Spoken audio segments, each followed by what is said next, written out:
પ્રેમિકાને મળવા પ્રેમી તેના ઘરમાં ઘૂસ્યો અને પછી શું થયું?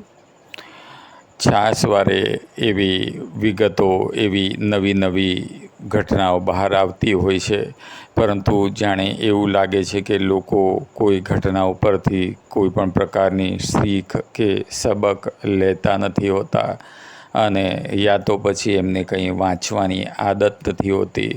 ખાસ કરીને ખોટું ના લગાડતા, પરંતુ આપણી ગુજરાતી પ્રજાએ વાંચવાનું જાણે ભૂલી જ ગઈ હોય એવું લાગે છે. વર્તમાનપત્રો, જ્યારે તમે અમુક બહારના રાજ્યોમાં જાઓ તો હરેક 4 રસ્તે તમને આખો દિવસ દરેક ભાષાના વર્તમાનપત્રો મળતા હોય, જ્યારે આપણા ગુજરાતમાં તો વર્તમાનપત્ર શોધવું મુશ્કેલ થઈ જાય. જો તમે કોઈ દિવસ રોકડેથી ખરીદવાનું વિચારતા હોય કે ક્યાંયથી તમને વાંચવાનું મન થાય તો ભાગ્યે જ તમને મળે એવી હાલત છે. એના કારણે એવું થાય છે કે લોકો સુધી ઘટનાઓની બાબતો, વિગતો, અવનવી વાતો પહોંચતી નથી હોતી, જેથી કરીને એ પ્રમાણેની જ્ઞાન કે એ પ્રમાણેની જે આપણને શીખ મળવી જોઈએ કે પછી એ પ્રમાણેનું આપણને કોઈ માહિતી મળવી જોઈએ કે એ પ્રમાણેની કોઈ વિગતો પહોંચવી જોઈએ, તે પહોંચતી નથી, જે ખૂબ જ અશોભનીય બાબત કહી શકાય.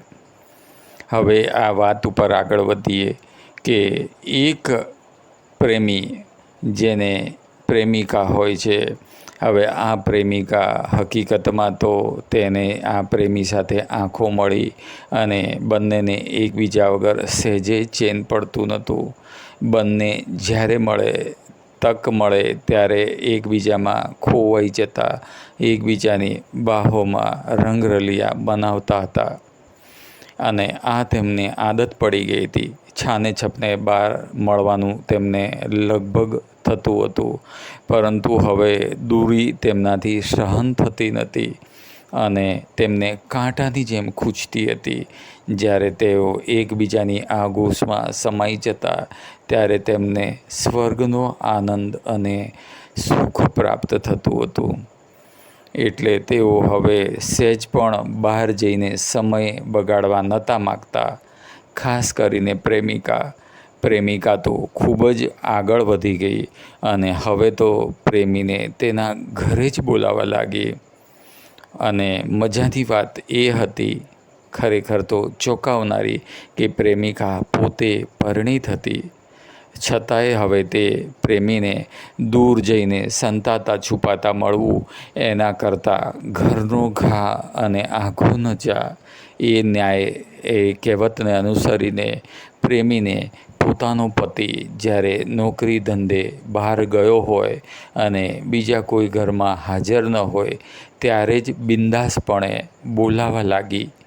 અને પ્રેમી જ્યારે પતિ આગો જાય ત્યારે તરત ફોન જાય ટ્રીન ટ્રીન કરીને પ્રેમીને, અને પ્રેમીની દિલની ધડકનો પણ તેજ થઈ જાય, અને એ તો નવરો જ બેઠો હોય જાણે ફોનની રાહ જોતો, અને ટપાક દઈને ઉતરી પડે પ્રેમિકાના ઘરમાં, અને બંને પછી એકબીજાની આંખોમાં, એકબીજાની બાહોમાં, એકબીજામાં સમાઈ જતા હતા.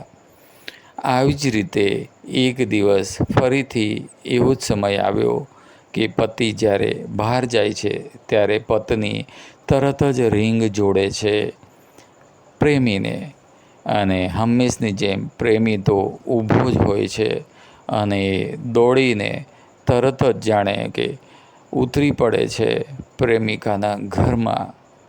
બારણું ખોલે છે પ્રેમિકા, અને પ્રેમી તેને લપાઈ જાય છે, અને પછી તરત જ દરવાજો બંધ કરી અને બંને પહોંચી જાય છે પોતાની મંજિલ એવા બેડરૂમમાં, અને બંને જણ તદ્દન જ થઈ અને પછી એકબીજાની આંખોમાં અને એકમેકમાં ખોવાઈ જાય છે અને ઊંડી ઊંડી પ્રેમની ડૂબકીઓ લગાવવાનું શરૂ કરી દે છે. ત્યાં જ આ શું, બેલ વાગે છે. હવે બેલ વાગતા જ બંને જણ એકદમ રંગમાં ભંગ પડે છે, અને જે એકદમ ઉલાળા મારતા હતા હલેસા પ્રેમના, તે અચાનક જ થંભી જાય છે અને જે મોજા ઉછળતા હતા એ તો સાવ જ સ્થિર થઈ જાય છે. અને પત્ની ઊભી થઈ અને થોડીક સરખી થઈ અને એ પત્ની મતલબ કે પ્રેમિકા તે દરવાજા તરફ જાય છે અને એમાંથી જુએ છે આ હોલમાંથી, ત્યાં તો તેને હોશખોશ ઉડી જાય છે.